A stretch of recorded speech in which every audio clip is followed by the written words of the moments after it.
The Conjuring, Annabelle, Amityville, and more. What you need to know about Ed and Lorraine Warren. Welcome to Friday Night Ghost Frights from Haunted Road Media. I'm author and ghost historian Mike Ricksecker. Explore with us. Ed and Lorraine Warren were pioneers in the paranormal investigation field in the 1970s and 80s, following the footsteps of Hans Holzer and Harry Price, but with their own unique flair. Ed's initial inspiration for investigating the paranormal was from his experiences growing up in a haunted house as a child.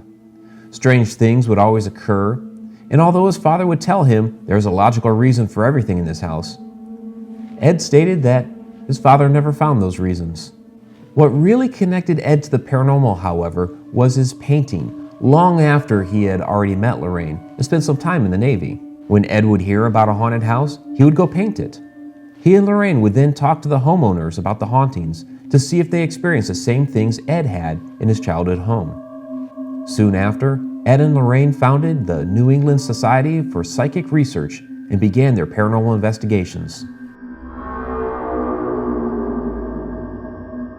The famous Annabelle doll, a large Raggedy Ann doll, came to the Warrens' attention when a nursing student began having problems with the doll her mother gave to her as a gift in 1970. She put the doll on her bed, and within days she began to notice that the doll would change positions and move around. This was just the beginning. I'm not going to go into too much depth on Annabelle since we already covered this pretty extensively in another video. I'll go ahead and link that here and in the description below. But the haunting got to the point in which Annabelle the doll actually tried to strangle a friend of the nurse.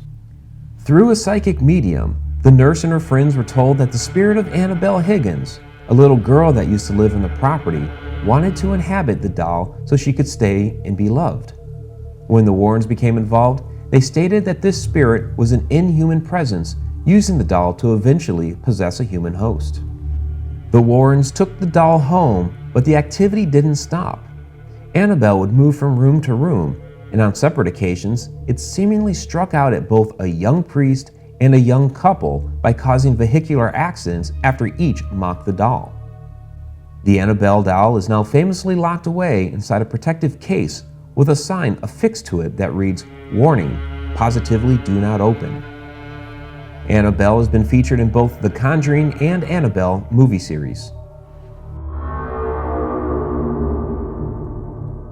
Ed and Lorraine Warren became involved with the Amityville Horror case after George and Kathy Lutz fled the Ocean Avenue home with their children and dog on January 14, 1976. This case was famously chronicled in the book and movie The Amityville Horror, although the facts of the case have come under much scrutiny in the decades that followed. The Lutzes moved into the house just over a year after Ronald DeFeo Jr. murdered his entire family in the home on November 13, 1974, and they fled the premises less than a month later after reporting an extreme haunting. Some of the claims included George waking up at 3:15 every night, the estimated time of the DeFeo murders, glowing red eyes belonging to Jody the demonic pig, the house becoming infested with flies in the middle of winter, locks, doors, and windows became damaged by something unseen, a greenish-black slime began oozing out of the staircase, and more. Ed and Lorraine Warren were asked to investigate the house for supernatural activity and were joined by a news crew and several others who worked in the paranormal field. 3 seances were conducted while the Warrens were there, but while the news crew, particularly Marvin Scott, claims they didn't experience anything, Lorraine felt differently. According to Lorraine, whatever was there was definitely of a negative nature, a demonic presence, and she believes the stories the Lutz family had to tell. Ed pointed to the famous photograph of the ghost boy for his evidence of paranormal activity. It was captured the night they were there by professional photographer Gene Campbell. Some skeptics believe the image is that of Paul Bartz, one of the crew that night, although the shirt he was wearing that evening was slightly different and no one was supposed to have been upstairs at the time. Or was the figure the murdered child of John DeFeo? Dr. Hans Holzer's extensive research of the property revealed an ancient Native American burial ground and an angry chieftain who may have had a part to play in the DeFeo murders. To this researcher, that's the part that gets forgotten. The real horror of Amityville is the murder of the entire DeFeo family. The Perron case was not at all as the movie The Conjuring depicts, and a fantastic reference is the 3-volume set of books by Andrea Perron, the eldest daughter, describing what really happened at the farmhouse in Harrisville, Rhode Island. The haunting of the house started long before Roger and Carolyn Perron moved there with their family and persisted the entire 10 years they lived there. It was also haunted by many spirits, not just one. The house was frequented by a male spirit the family affectionately called Manny. April Perron made friends with a boy spirit in her closet named Oliver. And one time, Carolyn saw 2 men sitting in the dining room who viewed Carolyn as the ghost. One man telling the other, "Would you look at that?" These are just a few of the many that appeared over the years. The story of the Warrens' involvement really begins in 1973 with young Carl and Keith Johnson, who decades later appeared on the first couple seasons of the Ghost Hunters television show. They were part of a paranormal investigative team called Pyro, who had placed an ad to which Carolyn Perron had responded due to all the activity in the house.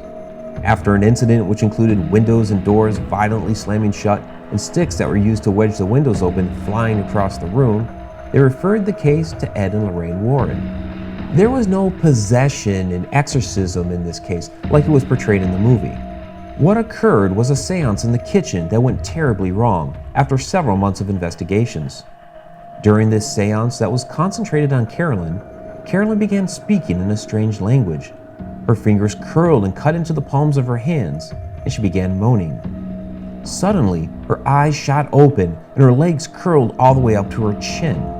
A voice emanated from Carolyn that was guttural, while her body trembled, then started shrieking in a sharp shrill. Again and again she screamed until Roger stood up and demanded the seance be stopped, while Ed tried to grab him so he wouldn't interfere. Carolyn's chair rose from the floor and she was thrown straight back into the parlor. At that, Roger punched Ed dead in the face. The house came alive, shutters began rattling against their latches, and the entire house began to groan and crackle. Then it was over, and Roger threw everyone out of the house. Carolyn, who was dazed, had no idea what had actually happened. For those wondering about the Enfield poltergeist case, there's really not much to include here because the Warrens just really weren't all that involved. They showed up for a day, spent a little bit of time with the family, and then they went back to America. But if you'd like to learn more about Ed and Lorraine Warren and their cases over the years, please check out our other videos off to the side. I'm Mike Ricksecker. Until next Friday night.